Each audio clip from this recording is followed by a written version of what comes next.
Channel को subscribe कीजिए और वीडियो को लाइक कीजिए।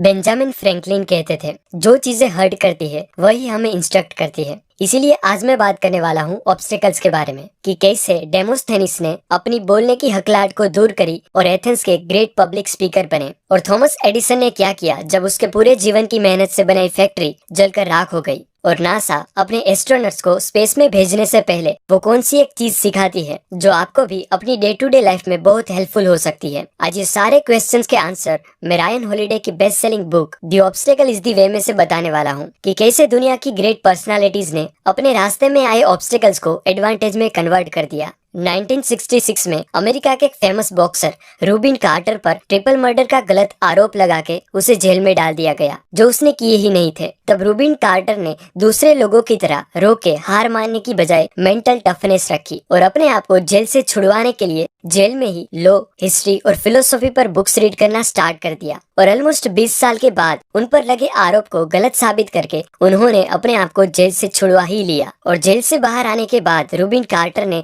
कोर्ट से माफी मंगवाने और दुनिया को उनके साथ हुई नाइंसाफी की स्टोरी बताने की बजाय बस अपनी लाइफ कंटिन्यू करी, क्योंकि उनका कहना था कि लोग आपसे आपका सब कुछ छीन सकते हैं, पर आपके थॉट्स, आपके बिलीव्स, आपके रिएक्शंस और आपका सिचुएशन की ओर देखने का नजरिया कभी नहीं छीन सकते। यानी कि आप कभी भी कम्प्लीटली पावरलेस नहीं हो सकते। नेल्सन मंडेला से लेकर माल्कम एक्स तक कई ग्रेट लोगों ने जेल को वर्कशॉप की तरह यूज किया और अपने आप को वहां से ट्रांसफॉर्म करके बाहर निकले, क्योंकि उनके बिलीव्स और परसेप्शन पर उनका कंट्रोल था और वो मानते थे कि एक्चुअल में हम कम्प्लीटली पावरलेस कभी नहीं हो सकते। इसीलिए चाहे आप कितनी भी बुरी सिचुएशन में क्यों ना हो, अगर आप उस ऑब्स्टेकल को एडवांटेज में कन्वर्ट करना चाहते हो तो फर्स्ट पॉइंट याद रखो कि यू आर नेवर पावरलेस। जब नासा अपने एस्ट्रोनॉट्स को स्पेस में भेजने के लिए ट्रेन करती है, तब उसे एक स्किल जो सबसे पहले सिखाई जाती है वो है the art of not panicking, यानी कि ना घबराने की कला। क्योंकि जब लोग घबरा जाते हैं तब वो गलतियां करते हैं, वो प्रोसीजर्स और रूल्स को भूल के बस रिएक्ट करने लगते हैं, जो स्पेस में डेथ के बराबर है। जॉन ग्लेन जो फर्स्ट अमेरिकन एस्ट्रोनॉट थे जिसने अर्थ के ऑर्बिट का चक्कर लगाया, और वो भी अपना heart rate 100 beats per minute से कम रख के। वो ये काम इसीलिए कर पाए क्योंकि वो घबराए नहीं और अपने इमोशन पे कंट्रोल रखा। आपके इमोशन आपको प्रॉब्लम्स को क्लियरली देखने ही नहीं देते, इसीलिए ही तो आपके पास खुद के प्रॉब्लम्स के सॉल्यूशन से ज्यादा दूसरों के प्रॉब्लम्स के सॉल्यूशन होते हैं, कि उसे ये करना चाहिए और उसे वो करना चाहिए। क्योंकि दूसरों के प्रॉब्लम्स में आप इमोशनल नहीं होते, जिससे आप प्रॉब्लम्स को क्लियरली देख सकते हो और उस प्रॉब्लम का बेस्ट सॉल्यूशन भी ला सकते हो। आपके खुद के प्रॉब्लम को क्लियरली देख के उसे सोल्व करने के लिए ऐसे सोचो कि अगर यही प्रॉब्लम किसी दूसरे पर्सन को होता तो उस पर्सन को आप क्या एडवाइस देते, और फिर वही एडवाइस खुद फॉलो करो। इसका एक एग्जांपल है, जब 67 ईयर की एज पर थॉमस एडिसन के पूरे जीवन की मेहनत से बनाई फैक्ट्री में आग लगी, तब वो तुरंत ही अपनी फैक्ट्री पर पहुंचे और यहाँ वहाँ दौड़ने और घबराने की बजाय उनके पास खड़े लोगों को कहा कि जाओ अपने बीवी बच्चों को भी बुला के लाओ। उन्होंने अपने जीवन में ऐसा फायर शो कभी नहीं देखा होगा। थॉमस एडिसन पागल नहीं थे, पर वो जानते थे कि अब पैनिक होने से कुछ नहीं होने वाला, क्योंकि जो नुकसान होना था वो तो हो ही गया है, अब रोने से कुछ नहीं हो सकता। इसलिए उस वक्त उनके कंट्रोल में जो था वो किया, और दूसरे दिन फौरन ही उन्होंने उस फैक्ट्री को रिकवर करने का काम स्टार्ट कर दिया, और उस इंसिडेंट के अगले साल ही अपनी उस कंपनी से $10 मिलियन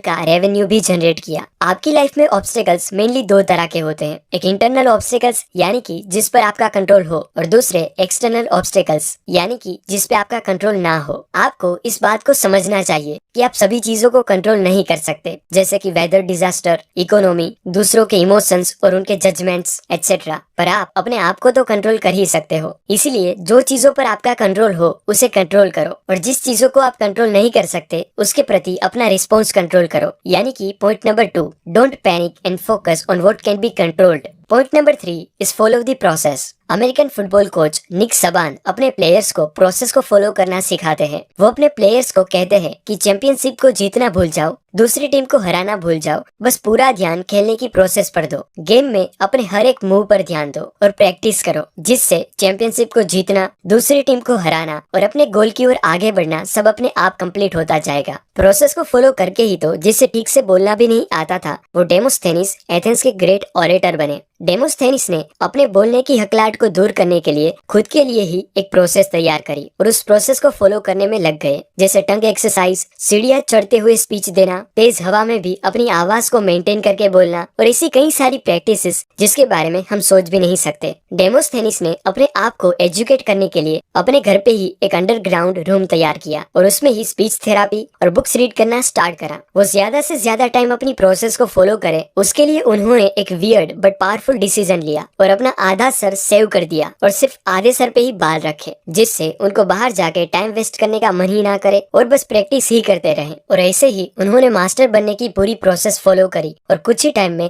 एक हकला के बोलने वाले इंसान ने बोलने में ऐसी मास्टरी हासिल कर ली कि लोग उसके पावरफुल एक्सप्रेशन, दमदार आवाज और बोलने का अंदाज सुन के चौंक जाते थे। कुछ ऐसे ही प्रोसेस को फॉलो करके ही तो थॉमस एडिसन ने लाइट बल्ब इन्वेंट किया था। 1878 में थॉमस एडिसन के अलावा भी दूसरे कई इन्वेंटर लाइट बल्ब बनाने में लगे हुए थे, लेकिन सिर्फ एडिसन ही बल्ब बनाने में सफल हुए क्योंकि उन्होंने प्रोसेस को फॉलो करा। बल्ब को बनाने के लिए उन्होंने 6000 से भी ज्यादा मटेरियल्स के फिलामेंट्स को स्टेप बाय स्टेप टेस्ट किया, यानी कि मटेरियल की वाइड रेंज को फॉलो किया, तब जाके उन्हें सफलता मिली। जबकि दूसरे किसी भी इन्वेंटर ने इतनी लंबी प्रोसेस को फॉलो करके इतने मटेरियल्स ट्राई नहीं किए थे। कहने का मतलब यही है कि अपने काम के लॉन्ग पाथ को भूल जाओ और बस प्रोसेस को फॉलो करो जो आपको उस पाथ पर आगे बढ़ने में हेल्प करे, क्योंकि कोई भी इश्यू किसी न किसी प्रोसेस को फॉलो करने से सोल्व हो ही सकता है। Point number 4 is be prepared for the worst. दुनिया आपको गिरा सकती है, आपका दिल तोड़ सकती है, पर अगर आप उसके लिए पहले से ही प्रिपेयर्ड होगे तो वो आपको उतना हर्ट नहीं करेगा। इसके लिए वर्ल्ड के कुछ ही % लोग एक टेक्निक यूज करते हैं जिसे decision making research psychologist Gary Klein ने डिजाइन किया है, जिसका नाम है प्री मोर्टेम। इस वर्ड को तो आप जानते ही हो पर कभी रियल में यूज नहीं किया होगा। थोड़ा डिटेल में एक्सप्लेन करूँ तो जैसे किसी की डेथ हो जाने पर उसका पोस्टमार्टम किया जाता है कि एक्चुअल में किस रीजन की वजह से उसकी मौत हुई, ठीक उसी कॉन्सेप्ट को हमें उल्टा कर देना है। जब भी आपको इम्पोर्टेंट डिसीजन लो तब उसका प्रीमोर्टम कर लो, यानी कि डिफाइन कर लो कि किस रीजन की वजह से आपका वो प्रोजेक्ट या डिसीजन फेल भी हो सकता है। जो पर्सन बेस्ट आउटकम के लिए रेडी और वर्स्ट सिचुएशन के लिए प्रिपेयर्ड हो उसे फेलियर इमोशनली डिस्ट्रैक्ट नहीं कर सकता और वो पर्सन बेटर डिसीजन लेके इजीली उसका सॉल्यूशन फाइंड कर सकता है। अब मैंने इस बुक में से सीखी सभी बातों को समराइज करके बताऊं तो फर्स्ट, आपके बिलीव्स और आपका चीजों की ओर देखने का नजरिया आपसे कोई नहीं छीन सकता, यानी कि आप कम्प्लीटली पावरलेस कभी नहीं हो सकते। सेकंड, बुरे टाइम में घबराने की बजाय थोड़ा सोचो कि आपके कंट्रोल में क्या है और जिस चीजों पे आपका कंट्रोल हो उसे कंट्रोल करो और जिस भी चीजों पे आपका कंट्रोल ना हो उसको लेकर अपना रिस्पॉन्स कंट्रोल करो। थर्ड है, कोई भी मुश्किल काम को सक्सेसफुली कंप्लीट करने के लिए उसकी प्रोसेस को फॉलो करो, जैसे डेमोस्थेनिस और थॉमस एडिसन ने किया। एंड लास्ट, फोर्थ पॉइंट है, अपने कोई भी इंपॉर्टेंट डिसीजन का प्रीमोर्टम करके खराब से खराब सिचुएशन के लिए तैयार रहो जो आगे जाके आपकी स्ट्रेंथ बनेगा। ये सारी टेक्निक्स मैंने रायन हॉलिडे की best selling book the obstacle is the way में से सीखी है, जो एडवर्सिटी को एडवांटेज में कन्वर्ट करने की अनसाइंड बातें सिखाती है। ये बुक में और भी कई अनसाइंड स्टोरीज और इंसिडेंट्स लिखे हैं जो हमें बताते हैं कि कैसे वर्ल्ड की ग्रेट पर्सनालिटीज ने अपने रास्ते में आए ऑब्स्टेकल्स को एडवांटेज में कन्वर्ट करा और कैसे आप भी उस टेक्निक को अपनी डेली लाइफ में यूज कर सकते हो। मुझे ये बुक काफी अच्छी लगी है। अगर आप भी इस बुक को रीड करना चाहते हो तो इसकी लिंक मैंने डिस्क्रिप्शन में दे दी है। धन्यवाद।